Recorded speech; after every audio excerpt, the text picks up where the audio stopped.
So the second card from our all seasons cards is our winter card. And just like the summer card, very simple to put together.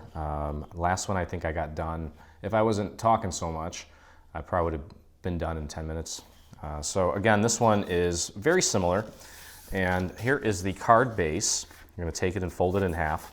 Now, as I mentioned, if you don't have a machine that can do solid score lines, which I typically only use for the centers of card bases and envelopes, you can take a tool like this, something with a nice flat edge, and just run it right against the little score marks there.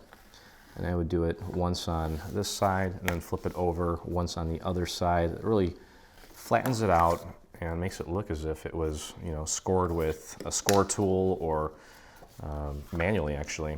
Okay, so we're gonna open it up, and inside we're gonna put our little white piece that will eventually either stamp on, write on, do a print to cut, whatever it is that you want to do when you make your card for your recipient. You can even take this in and do a print and cut, whatever you want to do.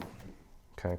Now use the little score mark here in the center as your guide for that side to make sure that when you put this down, you get it as centered as possible. Okay. And I'm using my little brayer here just to kind of get it in place nice and quick. Okay, and then there's two layers. This layer that's completely square is the first layer that we're going to put down. So why don't we just do that real quick.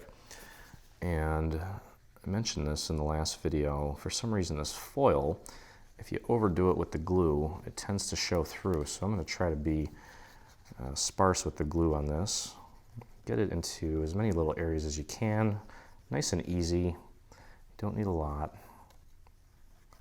Okay, and then we're just going to pop this right on the front. Just make sure that you're covering up the entire card base. Get it nice and centered. And there we go, like that. Almost. There we go. And I'm going to use my brayer here to help me smush this glue down, make it nice and flat. And hopefully, maybe didn't get enough glue in some areas. Yeah, it's not really sitting very well, but I can fix that, and I'll show you how.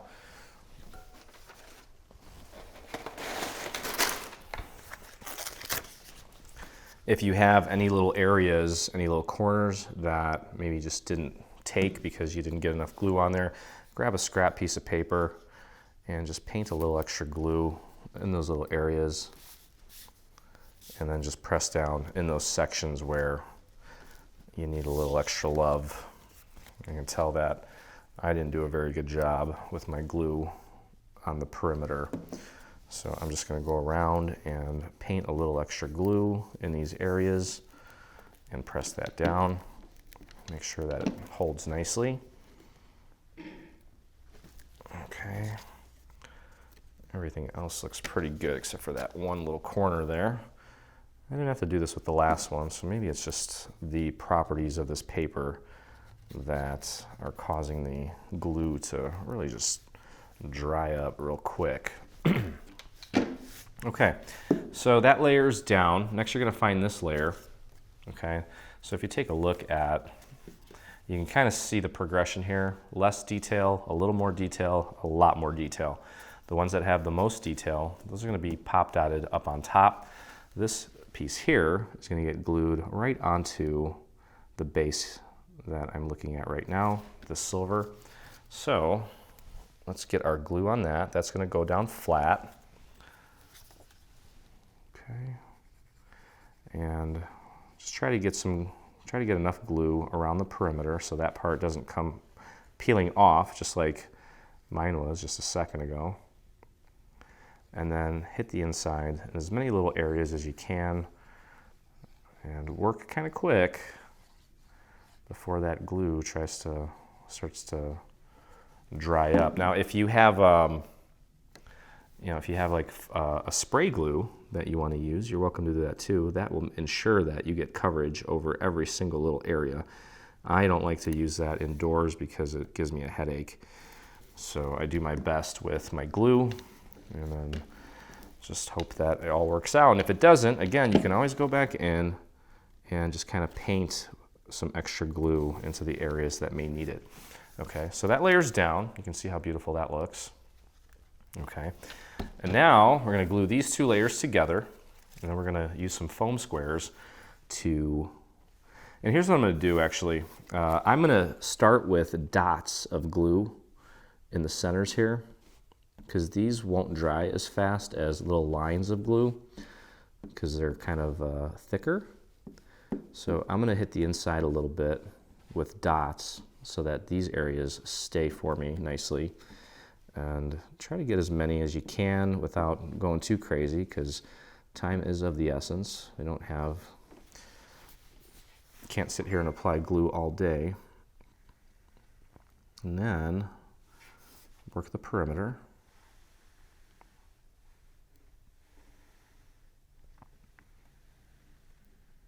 There we go. And just make sure that you align this correctly, because it only goes on one way, well, two ways.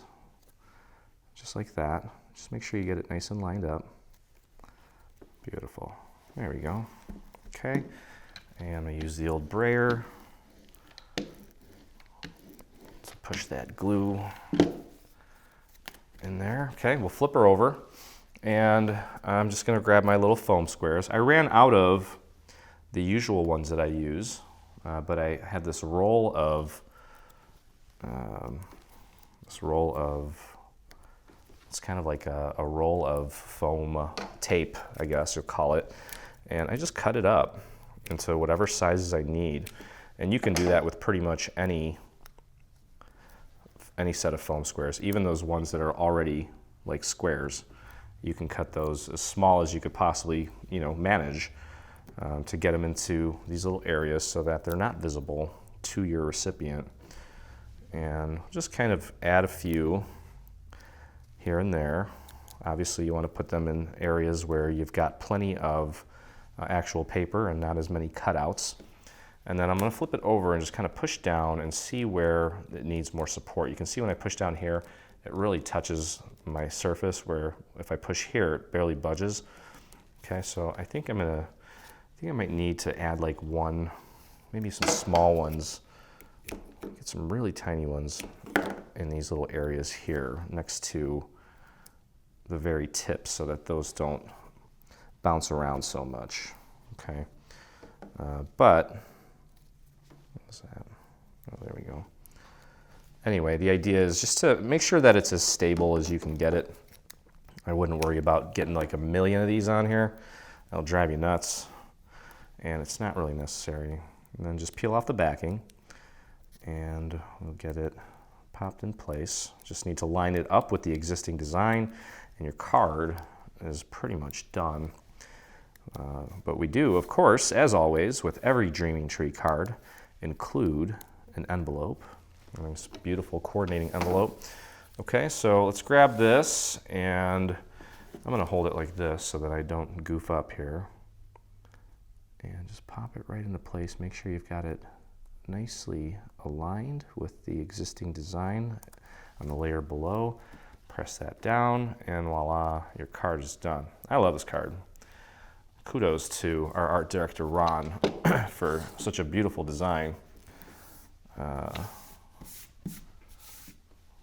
What a great versatile card for, well, in this case, this one obviously has got a snowflake sort of feel to it, but the other ones are very appropriate for the other seasons as well. And depending on the colors that you use, obviously you can change it up and make it appropriate for almost any occasion. Okay, I'm going to finish this off by putting a little turquoise rhinestone right in the center. I'm going to throw a little bit of glue on the back of this using my pick-me-up tool. And there's my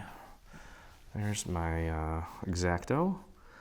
Pop it right in the center and press that down into place. Take a look and make sure that it's centered. Give that a little nudge down. And there it is. Beautiful.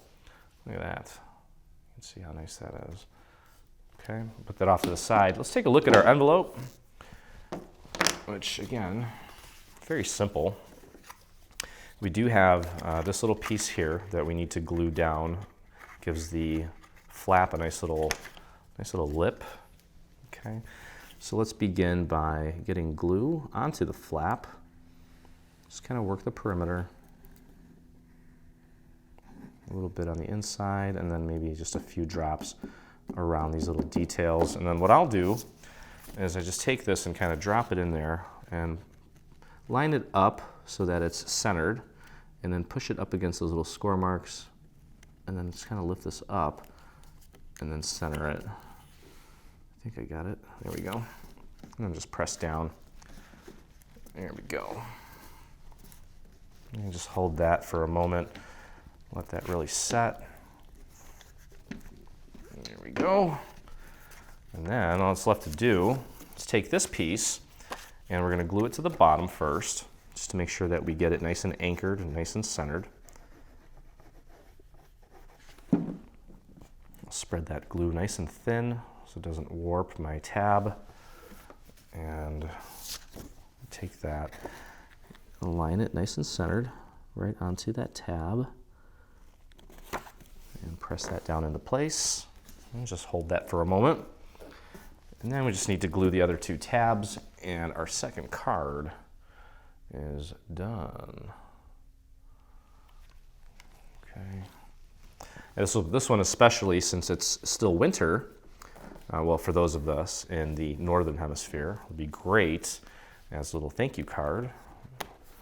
Well, they're all great little thank you cards, but this would be great to say thank you for maybe a gift that you received over Christmas, or want to thank someone for hosting dinner, whatever it may be. Okay, so now let's get our glue on the remaining two tabs. I'm going to spread that glue out, and I probably should have